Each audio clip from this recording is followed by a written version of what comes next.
pessoal, tudo bem com vocês? Tudo na paz? Nesse vídeo nós vamos pensar um pouco sobre como ocorria o uso de bebidas alcoólicas na América Portuguesa e na África. Mas só dá pra gente analisar esse processo se a gente refletir sobre como os portugueses se aproveitaram do hábito da população africana e ameríndia em consumir bebidas fermentadas. Eles tentaram modificar esse hábito através do estímulo ao consumo do vinho, a principal bebida portuguesa. A gente tem que levar em consideração também o estímulo feito por Portugal ao consumo de destilados e no uso dessa bebida como um projeto de dominação. E dentro desse contexto, avaliar o consumo do crescimento da cachaça no Brasil e no mundo e sua transformação em patrimônio histórico e cultural nacional. Pensando a minha, a sua, a nossa africanidade.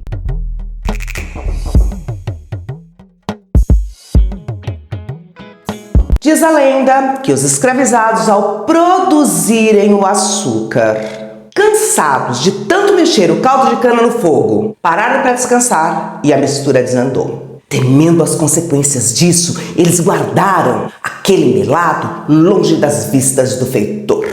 No dia seguinte, para grande surpresa, viram que o líquido tinha fermentado. E aí ele ficou levemente alcoólico e azedo. Colocaram novamente no fogo com mais caldo de cana. O vinho evaporou, condensou no teto da senzala e formou goteiras que pingavam constantemente na forma de um líquido incolor e de alto teor alcoólico. Chamaram aquele litro de pinga.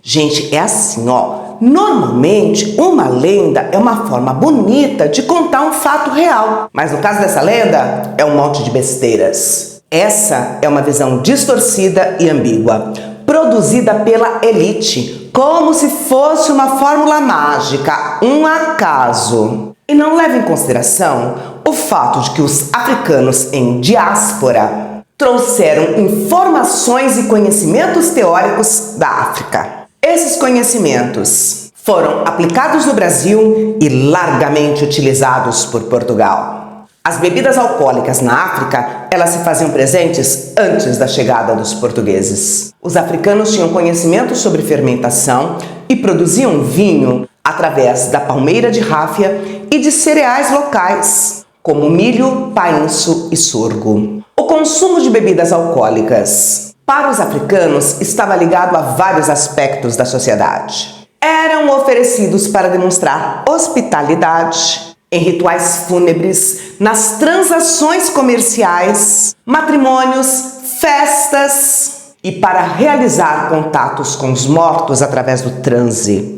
Os vinhos de palma e de cereais, eles foram consumidos na África nos séculos XVI e XVII, e a quantidade de palmeiras indicava qual vinho seria produzido em maior quantidade. As palmeiras eram muito importantes e por isso, quando os reinos entravam em guerra, elas eram o principal alvo. A destruição das palmeiras foi uma tática utilizada por Portugal em Luanda. E aí é assim, ó, destruição das palmeiras, a produção ficava desorganizada. Belo momento para Portugal chegar com a bebida deles, o vinho. E o vinho português tinha um teor alcoólico superior aos fermentados produzidos em África. E se tornou um instrumento muito forte para a realização de alianças políticas, além de um produto importante para a aquisição de escravizados. José Capella escreveu um livro que se chama O Vinho para o Preto. E aí ele fala assim, ó, mas o que é mais interessante é que já em 1518 se brigava por causa do negócio do vinho na costa oriental da África.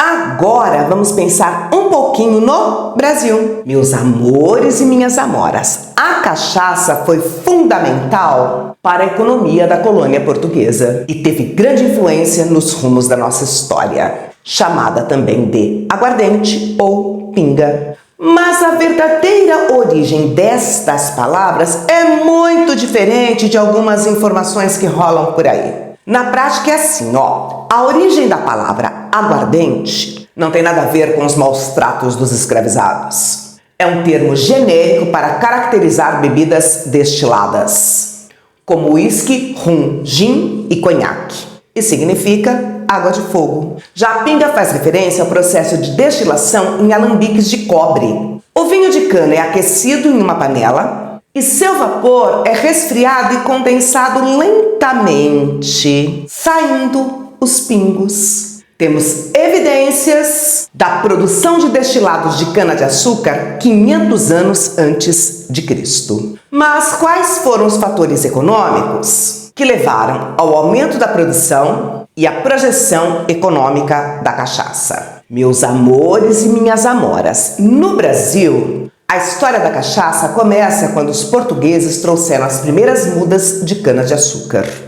E eu já comentei aqui o estrago que esse destilado fez junto às comunidades indígenas. O historiador Luiz Câmara Cascudo diz que a primeira cachaça que foi produzida no Brasil foi destilada por volta de 1532 em São Vicente. Bom, vocês já perceberam, né? A gente não sabe certinho a data da primeira destilação de cachaça, mas a gente sabe que ela foi o primeiro destilado a ser produzido em larga escala aqui no Brasil. E esse sucesso ocorreu por conta do interesse colonialista e de uma economia ligada ao trabalho do escravizado. Gente, é assim, ó, a produção açucareira aqui, ela cresceu rapidamente. E o aumento da produção significava uma maior necessidade de trabalhadores nas lavouras. E o trabalhador utilizado era o africano escravizado. O tráfico negreiro passou a ser um excelente negócio para a geração de renda. A Europa vivia um período de escassez de moedas e o comércio de escravizados na costa africana era realizado pelo escambo. Trocava-se o escravizado por tabaco e, sobretudo, destilados como o rum e a cachaça. Mas, gente, se Portugal produzia vinho, por que ele vai preferir o uso da cachaça para comprar o escravizado? Como o teor alcoólico da cachaça é maior, a bebida era preservada por mais tempo e era mais resistente nas longas viagens marítimas. Era bem mais lucrativo levar cachaça e não vinho ou cerveja. Agora, pensando um pouco na escravidão. Quando falamos de escravizados, colocamos um rótulo geral em diversos padrões de vida, de trabalho e de conduta. Mas a vida não é assim, não é verdade?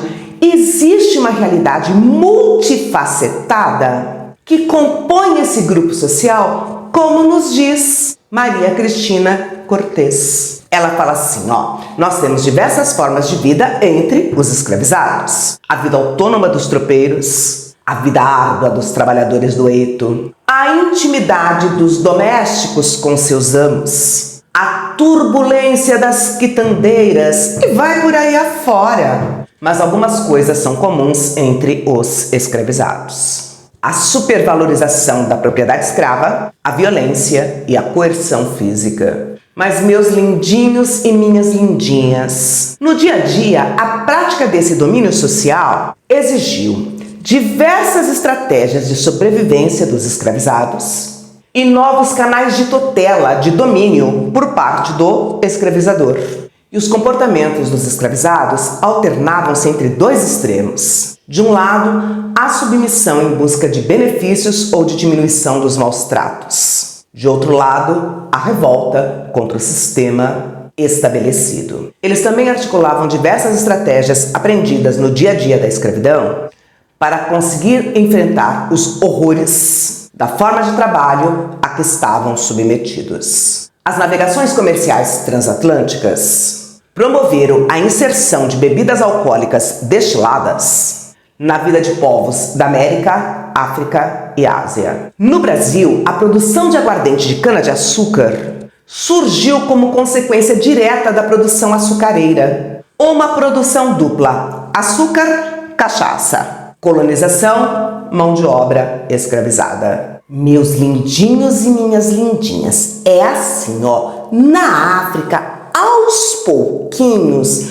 o vinho de palma foi sendo substituído, primeiro pelo vinho português e depois pela cachaça. E isso não se deu como obra do acaso. Os colonizadores deliberadamente trabalharam para criar um mercado consumidor dos destilados produzidos na Europa e na América. Criaram um mercado para a aguardente e depois a utilizaram como moeda para o tráfico negreiro. A cachaça se tornou uma moeda, um pix, utilizado no continente africano. A aguardente da terra. A futura cachaça era indispensável para a compra do negro africano. E ao lado do tabaco em rolo, uma verdadeira moeda de extensa circulação.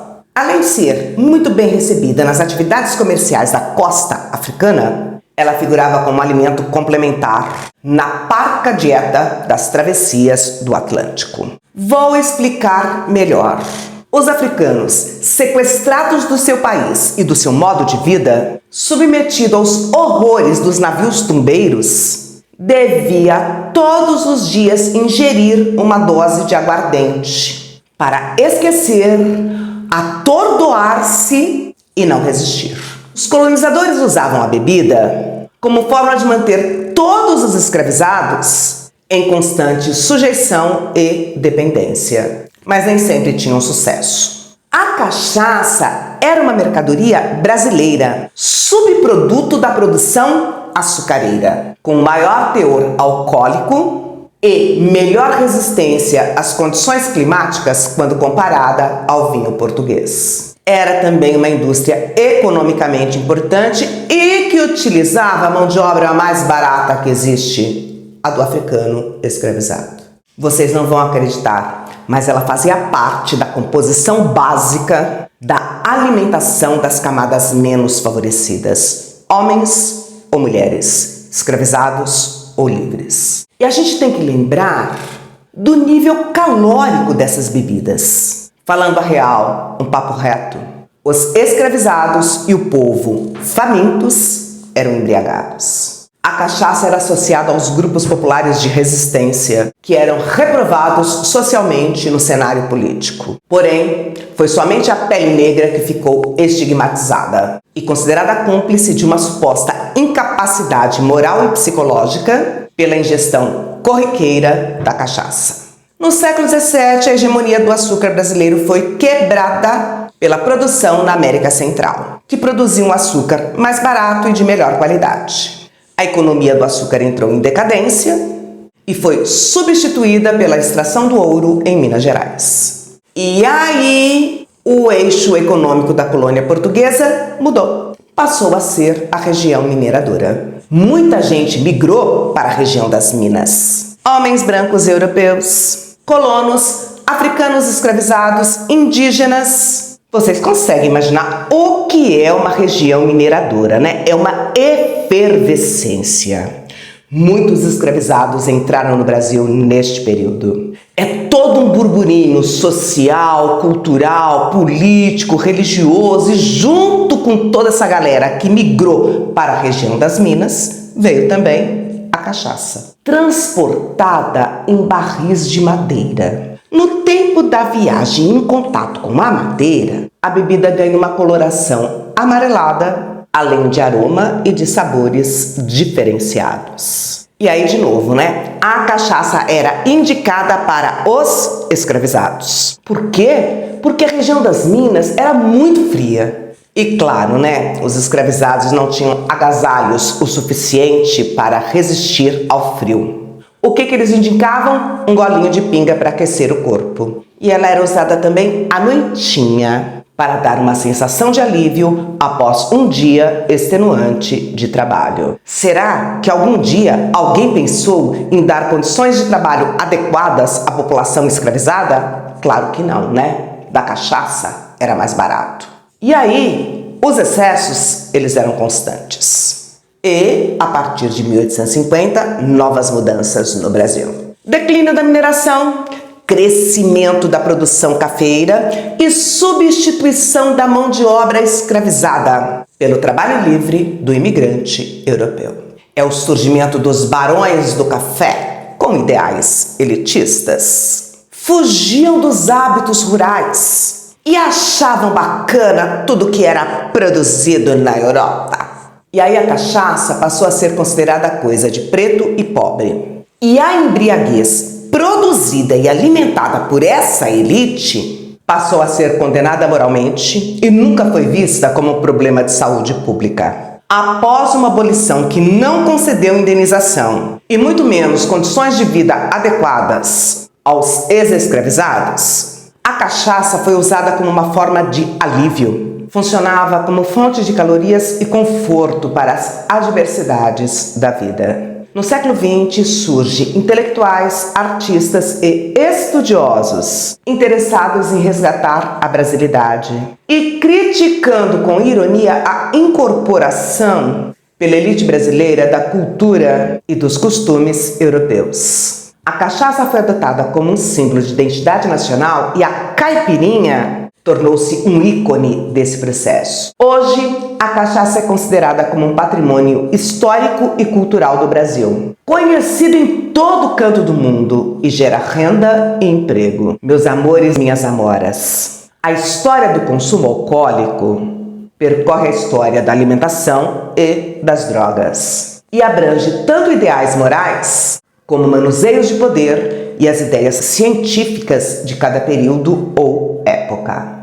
E a gente não pode esquecer que o uso abusivo dessa ou de qualquer outra bebida alcoólica pode levar ao desenvolvimento do alcoolismo e com ele as trágicas consequências econômicas e sociais produzidas por essa doença. E, por fim, mas não menos importante, a história de domínio na qual esse destilado está inserido e seu uso como forma de dominar e subjugar grupos sociais menos favorecidos. Gratidão por você ter assistido meu vídeo até esse momento.